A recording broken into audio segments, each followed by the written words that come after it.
E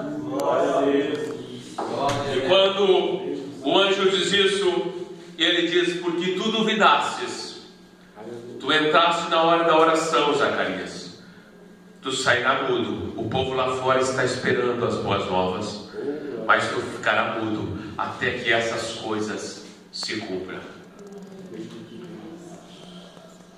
E se cumpriu. A Bíblia diz que quando Maria vai visitar Isabel, as duas estavam grávidas. O mesmo anjo havia aparecido para Maria e dissesse: agraciada fosse tu, mulheres, e do teu fruto Deus concebeu o que o profeta havia escrevido, Isaías.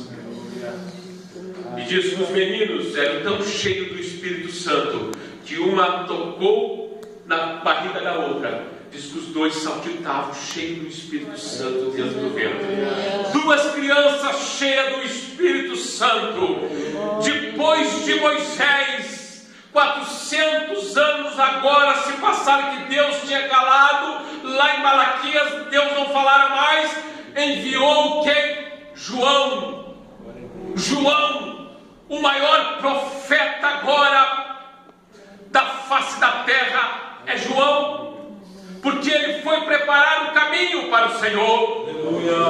Agora, João não vai aprender na escola teológica do São dos Céus.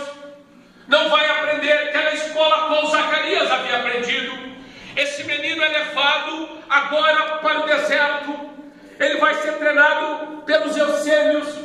Ele vai ser ali doutrinado, porque os essênios criam que Deus ia mandar um que prepararia o caminho para o Senhor. E Zacarias agora creu no que Deus havia dito, que o seu filho seria agora aquele que prepararia o caminho para o Messias.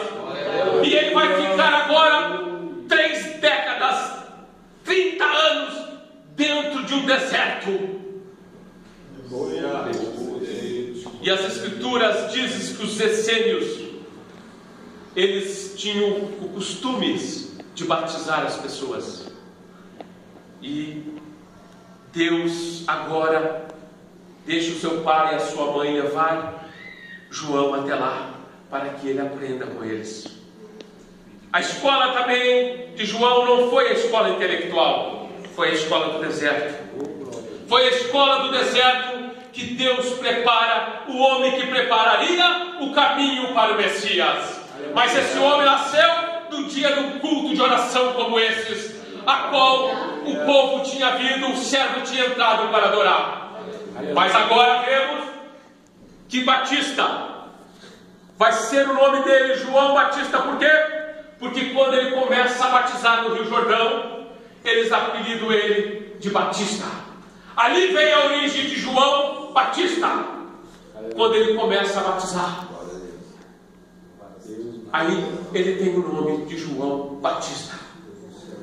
Vemos agora que João não pregava uma mensagem dos pregadores de nossa geração do século 21. Vemos que a igreja primitiva diz que o próprio Jesus mencionou sobre João.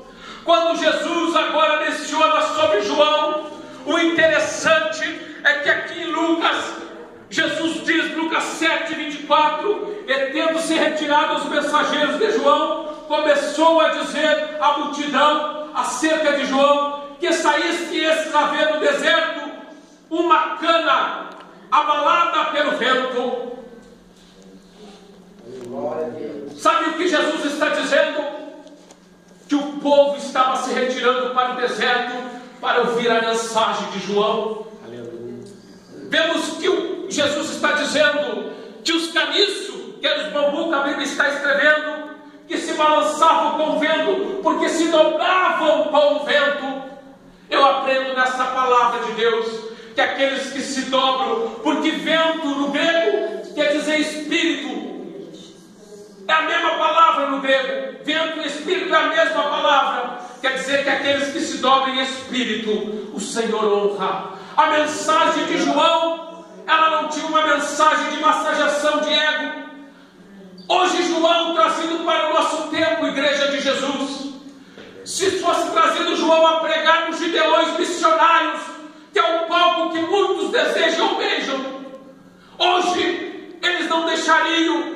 João pregar, porque a mensagem de João era: arrependei, bando de víboras. Aleluia. Venha até mim, cadenana brava, venha urutu, venha cascavel.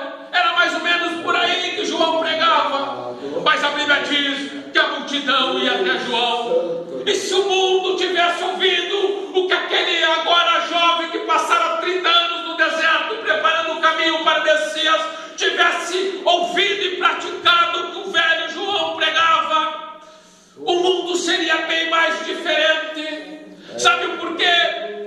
Porque ele diz: arrependei-vos. O mundo ainda não se arrependeu.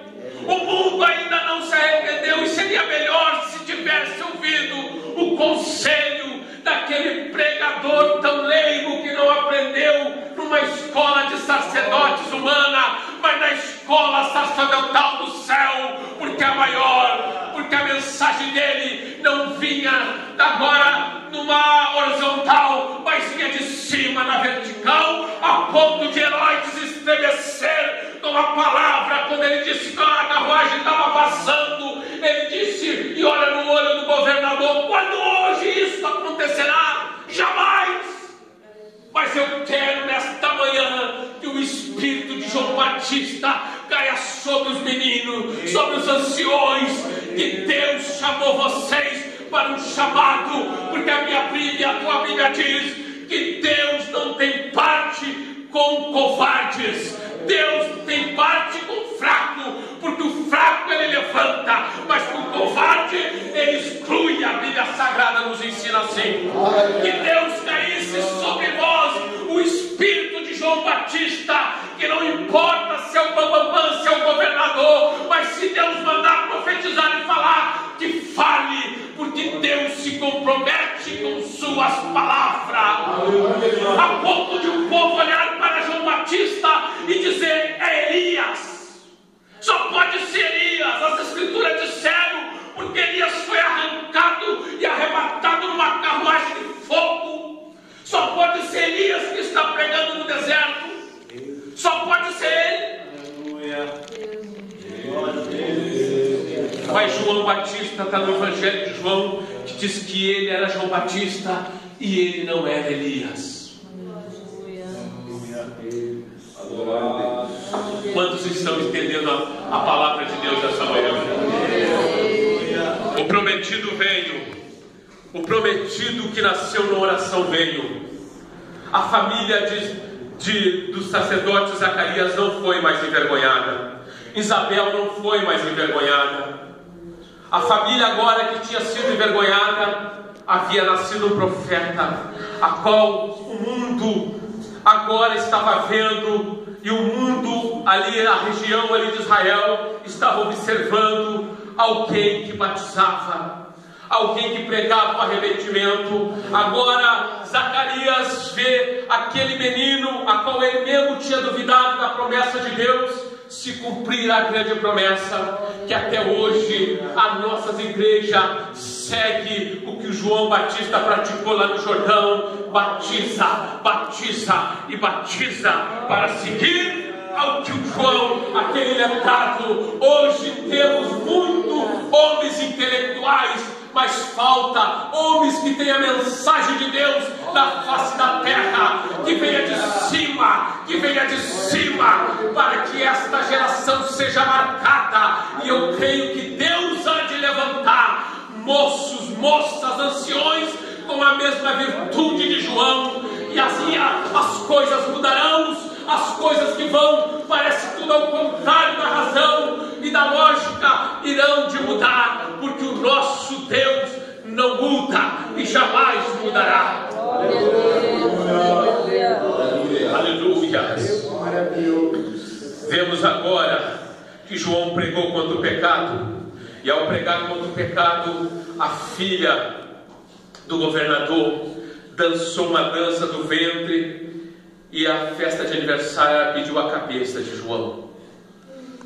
E vemos agora João, a Bíblia narrou, que quando ele está preso na cadeia, como eu, como Mano, como o pastor Paulinho, como os pastores aqui local, como os irmãos que aqui estão, João também tinha sentimento.